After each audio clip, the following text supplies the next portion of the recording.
Welcome along, ladies and gentlemen, to another stage of Tide's Wrath. These are, of course, the makeup events, or the makeup games from during the week. We had some issues there early on the week with casting. Casting, we're streaming them, thanks to the servers going down. And so, of course, we're back here on Friday night doing a best of three between Young Money Club and Professor Oak's Leftovers, or POL versus YMC. And this should prove to be an interesting match. Both these teams seem evenly matched according to my little statistician on the side, who's had a look at both of the histories as well as the players' profiles. So let's jump into it. The first match of the best of three this evening. Shout out to the sponsors. TT Esports by Thermatech, as well as Southern Cross Dota. If you're not familiar with Southern Cross Dota and you're watching the stream online, that being at Twitch TV/Southern Cross Dota 2, click the little links below to both the website, the Facebook, the Twitch, the ISC, as well as the sponsors page. Otherwise, if you're watching your games, welcome. I am Amiga Kai. And let's jump into the draft right now. It is already a little bit of a ban-out stage in terms of the current meta. Out of Titan gone, he's out of the pool, so is Darkseer, so the strong offlaners, or potentially strong offlaners, removed immediately, and both of those heroes are difficult to deal with. Not impossible, but a challenge for a number of teams. On the side of the Radiant, however, they've gone with traditional, slightly more traditional, in the form of Batrider straight off the bat, followed by Nagasaran, again another hero in current meta. Anyway, let's talk about what's in the draft. I am flying solo, so there is no co-caster to jump in and tell me when I'm wrong. But here we go. Nyx Assassin, Outworld Devourer will be picked up.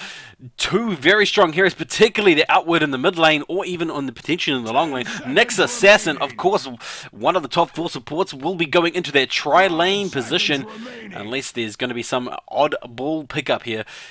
Whereas Professor Oaks, they're going for a very similar lineup. They've gone for the Weaver, which is, again, another strong tri-lane or off-lane hero. And Visage, definitely the top 2 picks. Oh, definitely, I have to say, the top pick for support currently being played by most teams.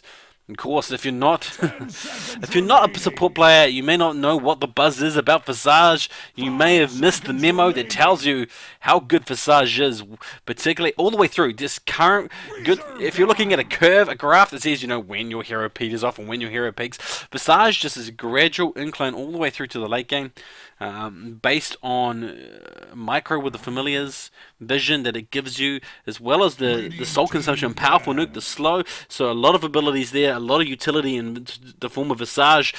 Great pickup, and but that is equally matched again with Nyx Assassin. Similar in the sense that he has the Impale has the ability to lock down not just multiple heroes, but also the Vendetta. Great initiation. Of course, the Carapace, Spiked Carapace, is great against AoE wombo combo teams, or teams that have significant amounts of AoE, because he can just go running into that, stunning 1, 2, 3 heroes. So a lot of potential there. Into the second set of bans, both Gyro and Ban taken out by Professors. Young Money Club picking out Razor. Razor coming through in the current meta and in a lot of team matchups, as well as Rubik, to avoid any counterpicking of ults as they go through into the second round of picks. And it is a Baton being picked up by Professors, and I would like to see how this goes. Some success with some teams with Abaddon as Baton is the tri-lane hero for carry. Sometimes he's used as a support. I do feel that he does fill a carry role into a tri-lane. He adds the shield and nuking damage. He can fulfill both, but I feel more comfortable with a team that has him as the carry. Feed him those kills, and then he's just devastating to try and burn down in the mid to late game, thanks to borrowed time. That is answered with a Timbersaw coming out of Young Money Club. They are looking to play aggressively with the Timbersaw in the long lane, so this will be an OD mid. I have no doubt about that. Of course, Timbersaw reactive armor is going to be able to go up against any defensive tri-lanes or offensive tri-lanes, depending on how they want to do it. And of course, that Timber chain, giving you huge amounts of versatility, survivability, and it does work well in terms of AoE if you can get it in to a team fight. That Chakra, I'm sure it's Chakra. Yeah, Chakram. can do significant damage as well as does slow, so it's going to add a little bit of utility as well as to your team fights. And now we're into the critical pickups. The last two definitely going to round off the teams, the cores.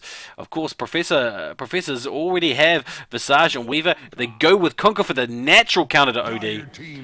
Forgot to talk about potential counter picks, but of course Conquer is still in the pool. Bringing in their natural Tidebringer right click that is going to help drive down Outworld Devour in the mid lane.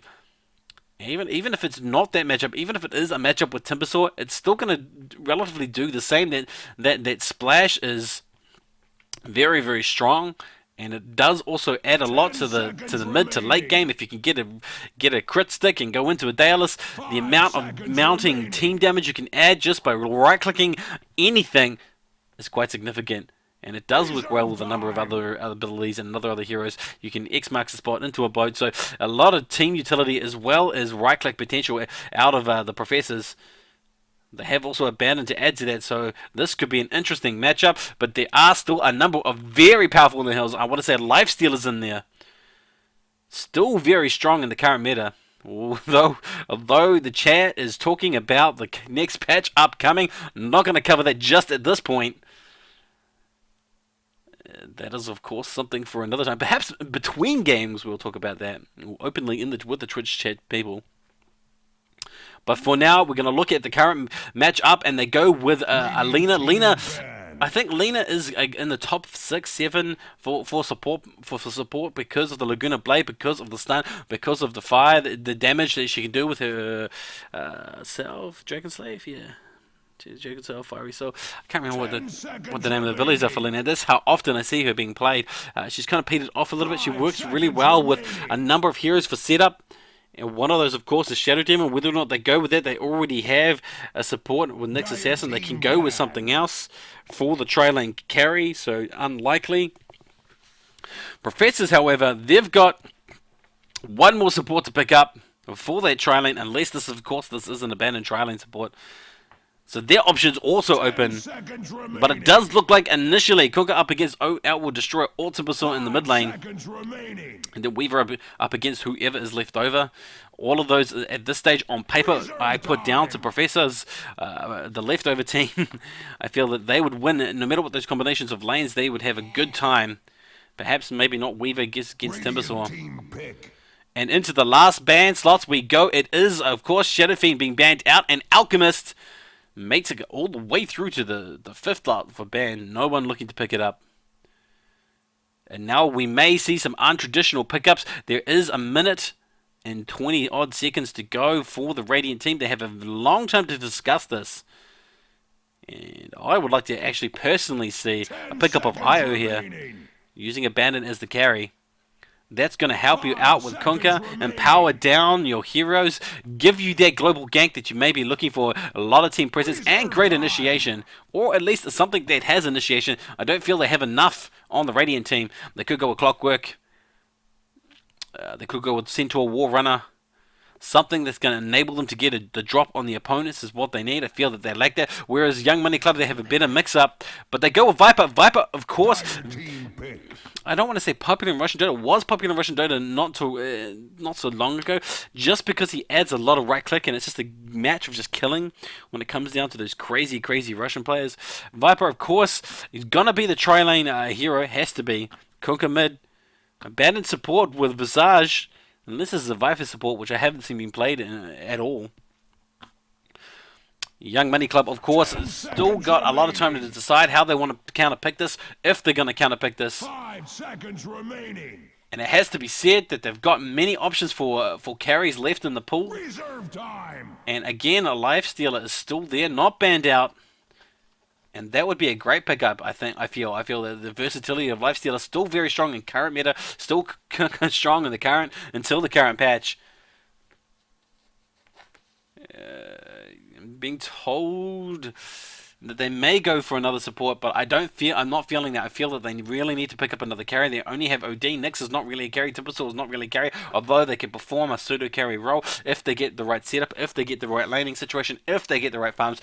But that is one if too many, and I feel that they would be much safer to pick up a carry. Perhaps something we don't see too often. A Troll Warlord may fit well into this to give them some push. They already have initiation through Next Assassin, who's going to be right-clicking reasonably fast, and they go with Anti-Mage. And already, YMC have a much stronger lineup in terms of cross-board versatility and peaking, different heroes peaking at different moments.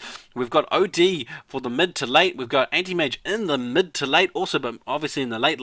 Lena and Nyx Assassin going to add a lot of right-click, a lot of gank potential, and I expect to see smokes in this first best of 3.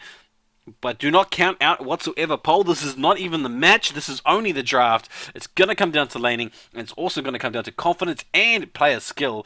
Let's see how this unfolds. Reminding you again, I am Omega Kai, and welcome. Oh, that's the wrong button. Welcome down to the Southern Cross Dota Tides Wrath Season 3. Thanks to TT Esports. Those guys who produce great products. I've got not only just a case, I've got a power supply from them. So it's not just gaming gear that they produce. I'm gonna have a look at the teams, what they are so far. Homebrew sitting on Kunkka, Charles is sitting on Weaver, 3DC sitting on Banner, Swordfish on Viper, and Pirate Rose sitting on Visage. And I know from these names this is a New Zealand team. So naturally, I'm going to be slightly biased towards the setup. I should have been from the beginning, but I'm leaning on YMC's draft at this stage. You sitting on Timbersaw, Titan sitting, Tian sitting on Anti-Mage, M sitting on Outworld Devourer. I don't even know how to say that last name. Sitting on Lena, and Solomon DY sitting on a Nyx Assassin. So what will the lanes be? I feel that this will be an offensive tri-lane from the Dire team. Defensive tri-lane, I should say, from the Dire team, enabling the Anti-Mage to get significant amounts of farm and carry them through to the late game while putting OD in the mid and Timbersaw in the long lane at the bottom, but I could be wrong. And early game items indicate coming out of the Dire team, they have smoke, they have sentries, so they will be looking for an aggressive rotation as well as picking pickoffs against Weaver and D-Wards. And you can see pings from both teams coming through into what looks like an offensive versus defensive tri-lane. And it does appear to be so.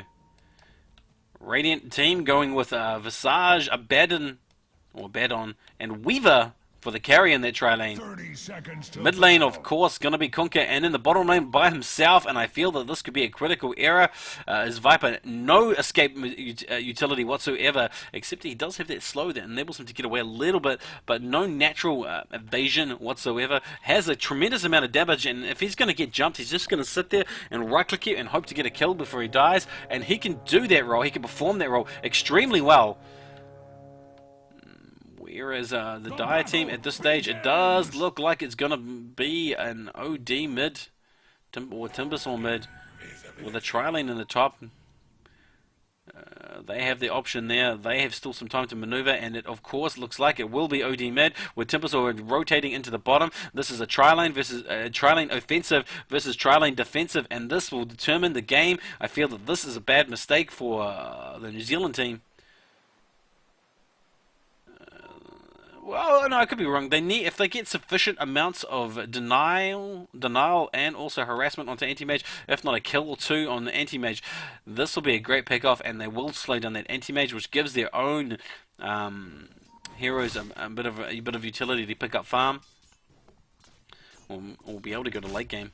Particularly this Viper. Viper, of course, does huge amounts of damage, and it is actually OD bottom with Timbersaw in the middle, and we already have a lot of harassment from both teams coming out. You can see here Kunkka has taken a bit of damage, but he's inflicting a little bit of his own, but reactive armor is coming into play, and it is keeping Timbersaw up in the mid lane. That does mean he's going to be able to be much more survivable, and this is what YMC saw when they saw the Kunkka counterpick. They said, hey, let's just mix it up. Let's put the OD in the off lane, and this is going to work out, I feel, for Viper.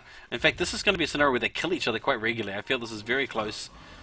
Early stages, obviously going to go to Viper, but mid to late, going to go to OD once he gets these orbs up. But, of course, BKB will shut that down.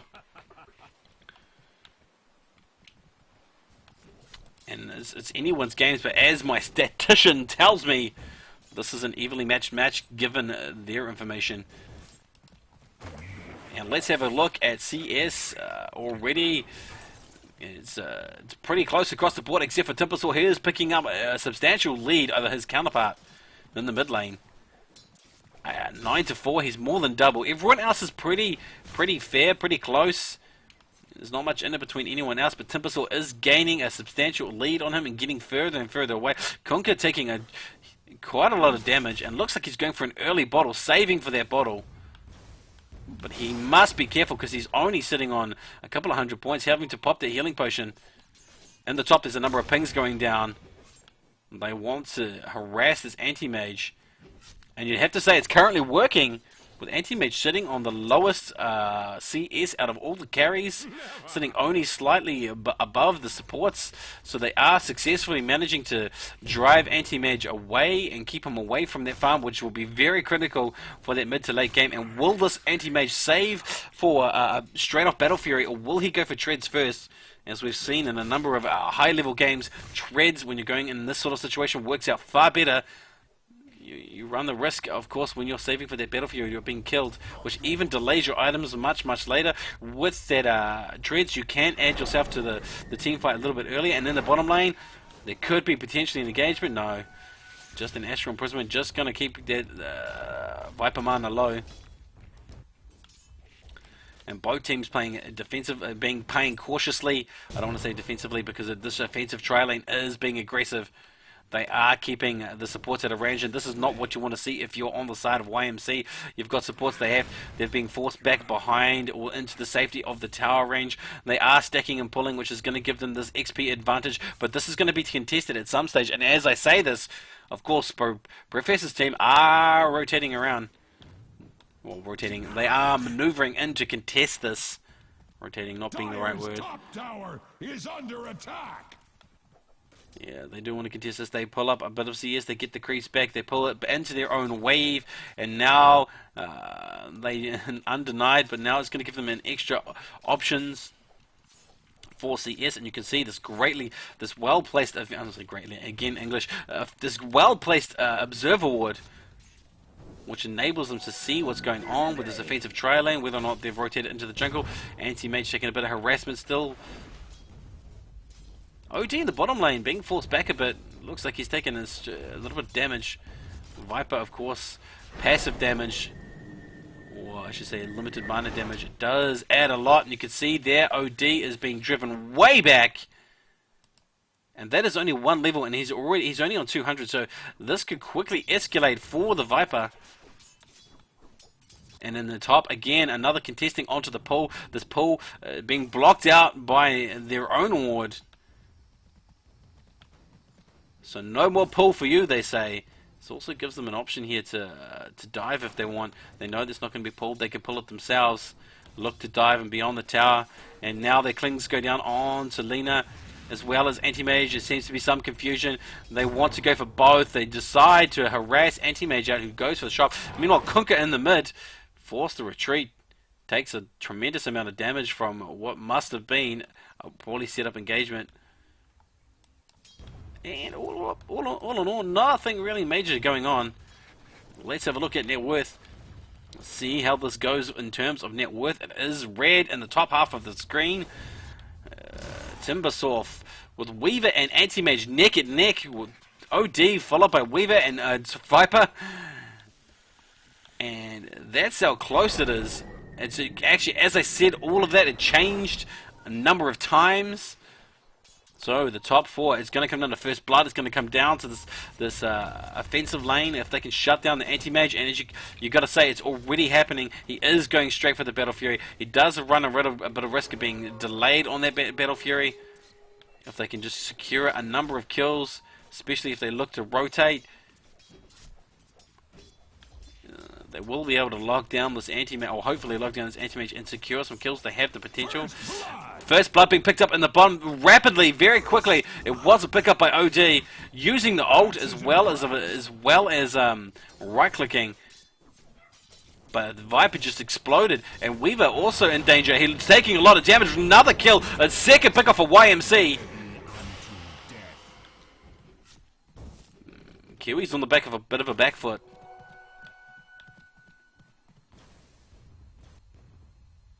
but they're not without their own count. Gold going now in the favor of the red team, the Dire team on the top half of the graph.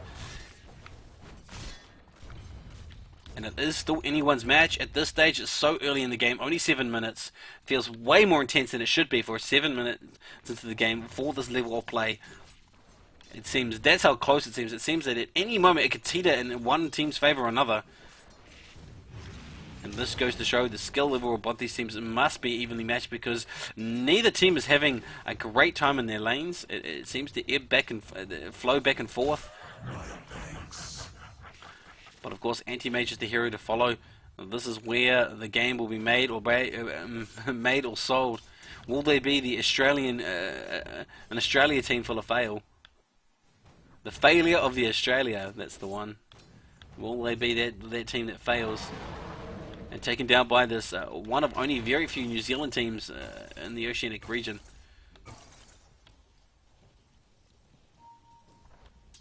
And OD is taking a lot of damage. Reversal of fortunes. I said before, this is going to be close between these two, between Viper and OD. They're going to be right-clicking each other. Obviously, OD is in the lead, having picked up their first blood kill, winning his lane.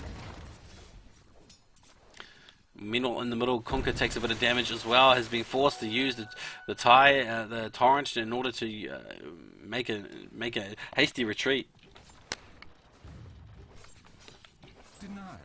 And again, it goes back into the phases back and forth, you know. When you're, let's have a look at items while we just quickly have a look. There is a poor man's shield. He is building into the Battle Fury, this being the Anti-Mage. The next Assassin picking up support item. Still got that smoke, hasn't opted to use it. No rotation to the middle, but there is a rotation coming out from the middle in terms of Timbersaw. He has been stealth. He goes into engage, picks up a kill easily by himself. Weaver's there, but there's no detection, or there is detection, but just not enough support here is there to go follow through.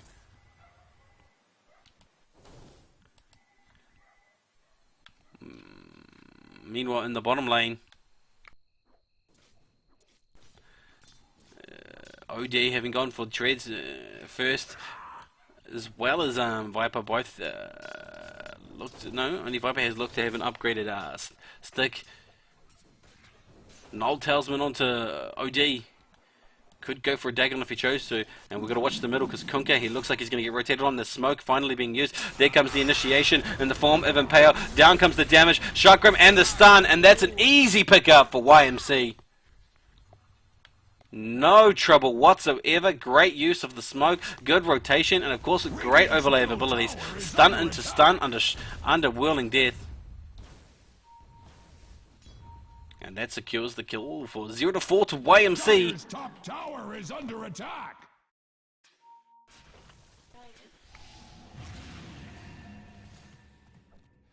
Much like cordwood before axe's axe, Dyer's top tower is under attacks. Dyer's top tower is under attack.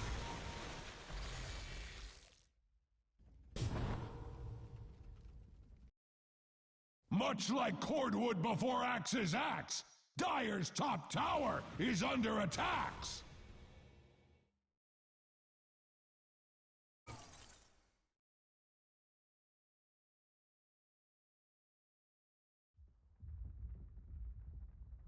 And I apologize for that, was being interrupted. Nothing unfolded, however.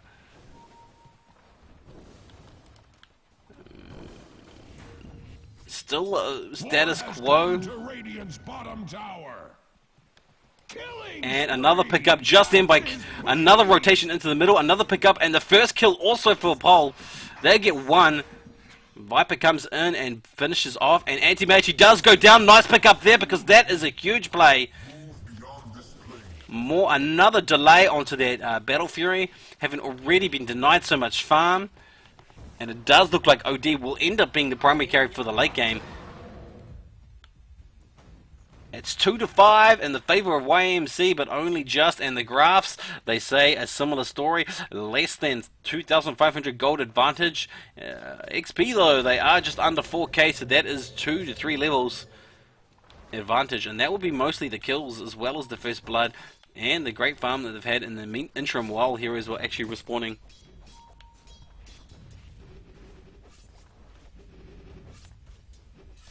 Radiant's bottom tower is under attack. And it looks like, yeah, they have rotated. They've sensed that Viper is going to work so much better against Timbersaw, and I'd have to agree that is a better setup. It's only one level difference there, and then enables Kunkka to move and go into the bottom, pick up some of that desperately needed farm against OD, because he is the natural counter. They should have gone for this earlier. Torrent comes down, and comes a right click. Where's X marks the spot? There is none. It's on cooldown, or he is not choosing to use it. Meanwhile, in the top, there's another engagement, and Visage is in a bit of trouble. They want to initiate on him. In comes the Timbersaw. He does pick off Visage with the Whirling Death, and now they want Weaver. Weaver choosing to back out. No detection. What's going on with my OBS? Someone can just let me know if everything is all right on the stream, because it does seem to be spazzing out a little bit. And that's why I was AFK, because someone told me that the stream is weird. It must be the Australian internet problems for some of those selected users. Same issues that sort of plagued the Dota in the last couple of days. Seems to be affecting some users, but not others. I seem to be okay. The stream appears fine, so I'm just going to say no. Sorry, buddy, there's nothing wrong with me. It's all at your end. Dire's middle tower is not what it used to be. Radiant's top As I was saying, cook it into the bottom lane. This is a great option. They should have done this at the 5-minute mark, if not earlier. And now the New Zealanders are pushing on the mid lane tower while they trade for the top. It's not even going to be close to a trade. YMC pick up their top tower.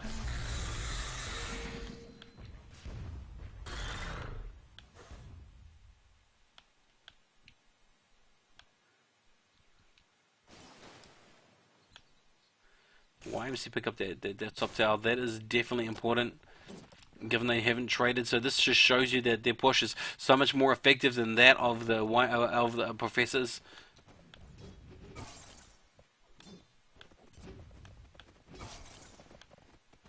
And a lot of aggression out of the.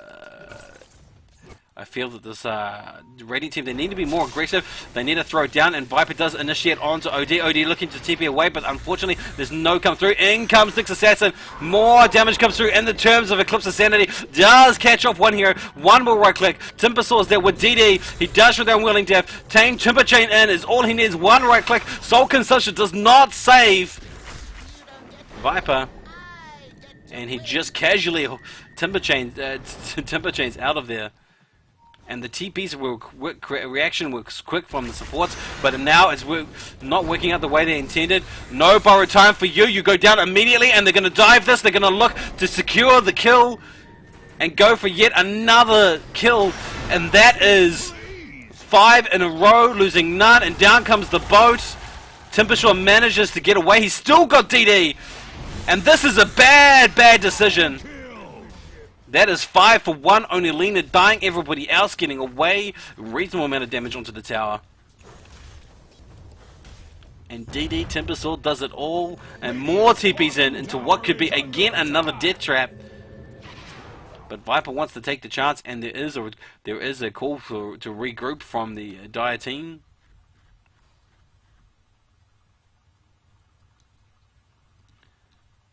They choose to capitalize on that team fight and back out when they know they have the clear advantage, and that's what you want to do when you're in the lead. When you're in the lead, stay in the lead.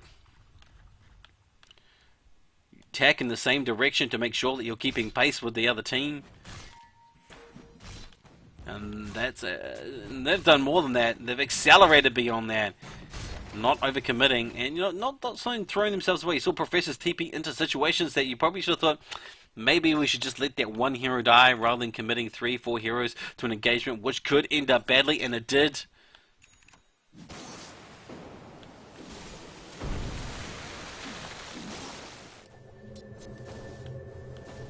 And of course, OD again picking up a lot of CS, now on the top of the table in terms of net worth. So overcoming everybody, and the top half of the net worth chart says it's red, red, red. But the Dire team not without options.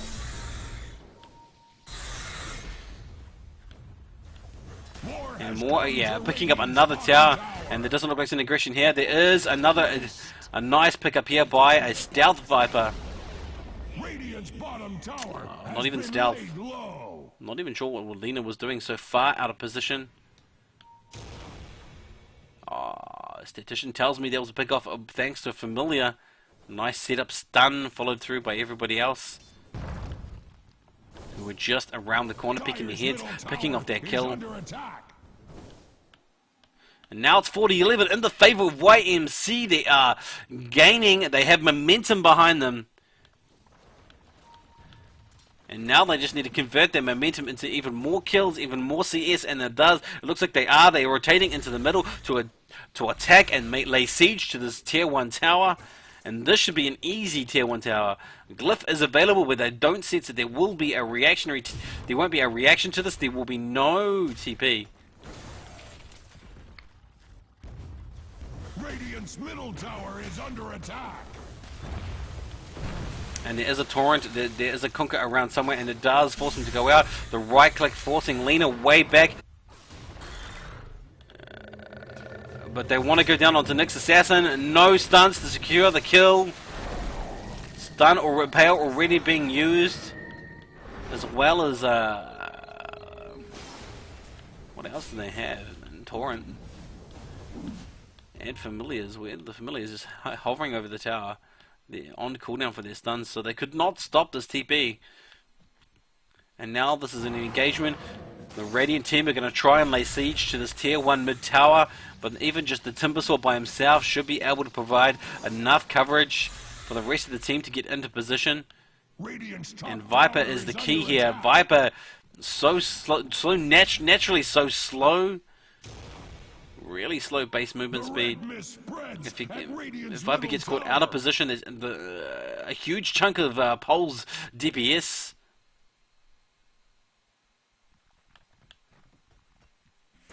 And I feel that's the key. If they want, every time that their Weaver goes down, it does equate into a kill. And yes, as I said before, they do take this tower. Glyph not used. It has been abandoned by the Radiant team, and the graphs, they go downtown. It's all southward direction. But not so much for XP. XP has kind of plateaued, and they have clawed back a small amount, but OD comes in for Viper. Imprisonment. Here comes the OD ult. It will secure the kill. One more right click is all that's needed. But he'll also go down. This will be a trade potentially. Forces to use not one but 2 charges of the bottle charge in order to stay up. The bottle now drained. Just to beat off their dot damage. And another kill missed by the caster as Timbersaw goes crazy in the top lane. It's now 5-13, and clearly YMC have this great early game advantage momentum that they just need to keep the pressure on. And POL in the similar situation as I've seen many teams before in the past. Radiant's towers are fortified. Just look, Axe observes carnage underway, and Radiant's Dire's middle tower is under attack. Yeah, Twitch in this position again. I'm checking. Reply to those people from Southern Cross Dota. I have no issues with my lag. Stop sending me messages saying it's lagging. As far as I can tell, it's not, because I'm getting messages from other people. It's fine. In any case.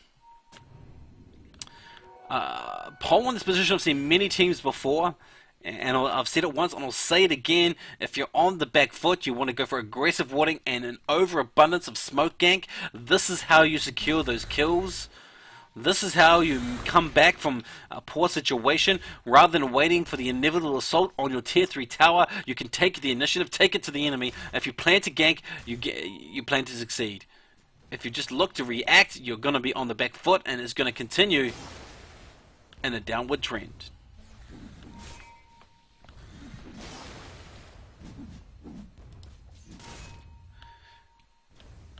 Of course, this is a best of 3, so POL, they can learn from this experience and potentially still win this. But if they don't, there's one more game up their sleeve, so it's not over yet, not by any means. And again, YMC looking to be aggressive on this bottom lane, which is 22 minutes in. They're going for the first tier 2 tower.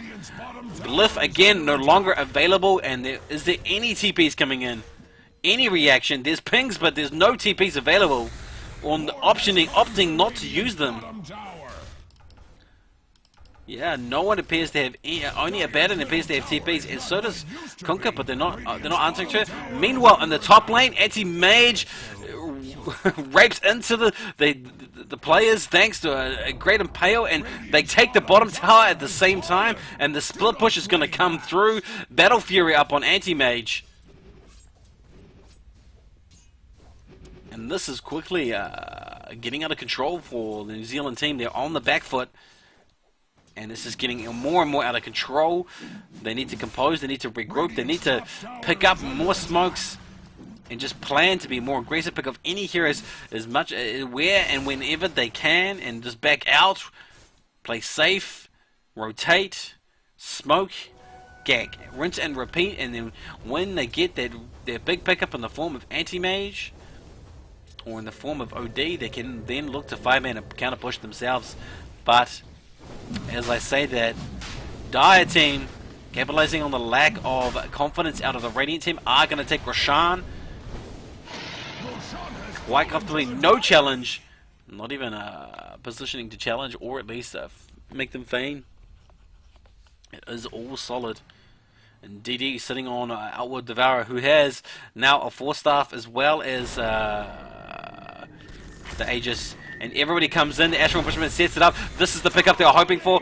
Viper gets absolutely annihilated, and now this huge amount of right-click damage that was potentially a threat to YMC has been eliminated. And now they come in, they don't even need Outward Devourer. Laguna Blade picking up another kill.